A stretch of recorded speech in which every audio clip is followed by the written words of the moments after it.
Hi Tubies, here's Alexander and welcome to the next part of Paint Essentials.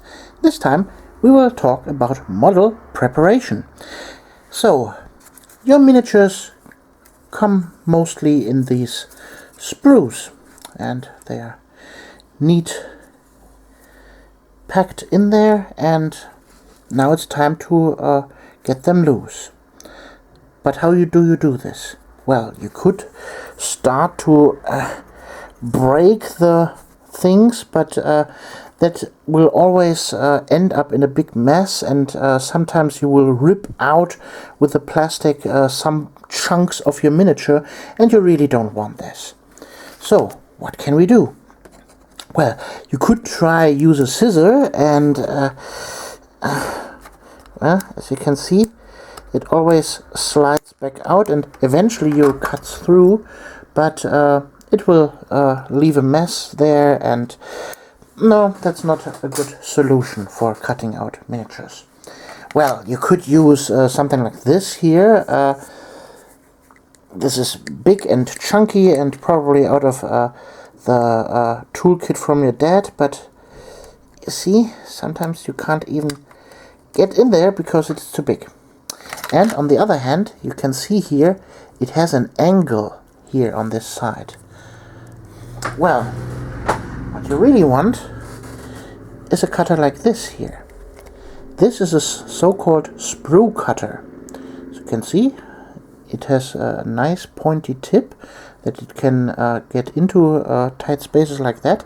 And he has a flat edge here. That means if you cut a piece, like for example this hammer here, then it will cut almost flush to the surface. This is what you want. So next we come to the so-called mold lines.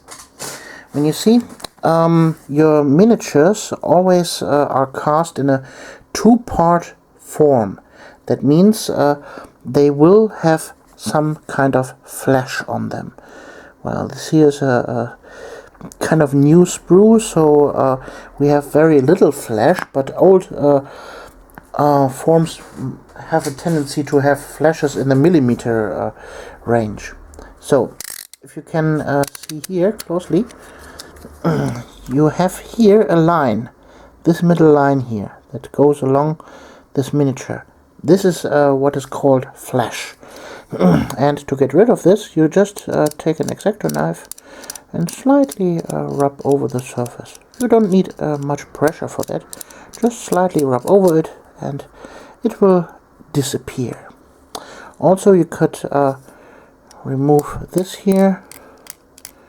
See? A few rubs over it and it is as good as gone. So, sometimes you want to cut things. So, for example, here this little thingy you want to cut.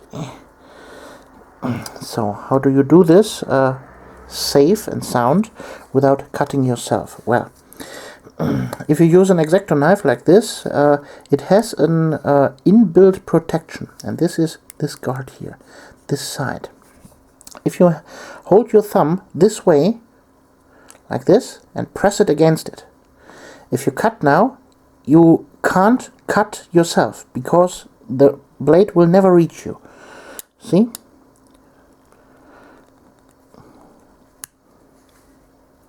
This is safety about knives. Then you can cut like this, see? Without ever hurting yourself. Then you rub over it, and there you go. This is how you clean your pieces, and then, well, you can glue them together with plastic glue, like this here, from Revell, Contactor Professional. Maybe you have the Citadel one here, Citadel plastic glue, or maybe one from Vallejo, or Army Painter, or what have you. They are all the same stuff. So, what does plastic glue do? It doesn't stick on its own. what it does, it is a solution for the plastic itself. It will melt the plastic on both sides, and when it hardens, it well, you see, plastic itself is like long strings of molecules, and when you have these two sides and you place the plastic glue on top of the surface, then it will rip open the bonds and rip open the bonds on the other side, and then they will melt together, and when they harden, they are one piece of plastic. This is how super glue, plastic glue works. Well, what else to say? Okay, when you're working with plastic miniatures, you only need plastic glue. But if you're working with resin miniatures or metal miniatures, you need obviously super glue.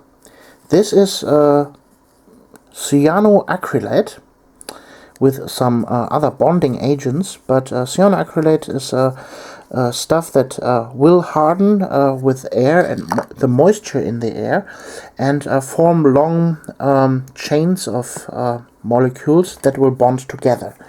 So, but these bonds most of the time are not super strong. If you have a heavy metal miniature, you need to support this, and in order to do this, you will need to pin your miniature. And for pinning, there are only is only one option, and you need a metal rod for that. So, for example, from a paper clip, you just cut it with this side cutter here, for example. Make a nice rod like this. Then you cut it like this, and then you have a piece of metal rod. What do you do with it? Well, you take your miniature and then you drill a hole into, for example, the feet of the miniature, and then you super glue the metal rod into this, and then you drill a hole, for example, in your base, and you place the metal rod in there. Oops. No, it's gone. So you glue the metal rod in there, and then you place the miniature on top of it and glue it all together, and this pin will add as a support, and the miniature will be well protected on your base that you have chosen.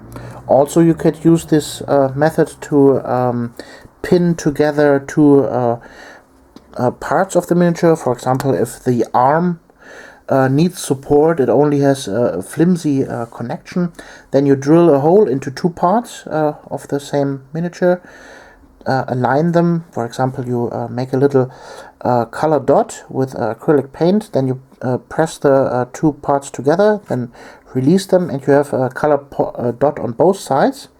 Then you can drill in there two holes, put the pin in one side, super glue on it, put it on the miniature in the pinhole of the other side, and then the bond will hold much better than if you wouldn't have a pin. Yeah, and that's it for model preparation. Other than that, you can then start to prime and paint your miniature. Okay, that's enough for this video. We see us in the next video. You, Alexandra.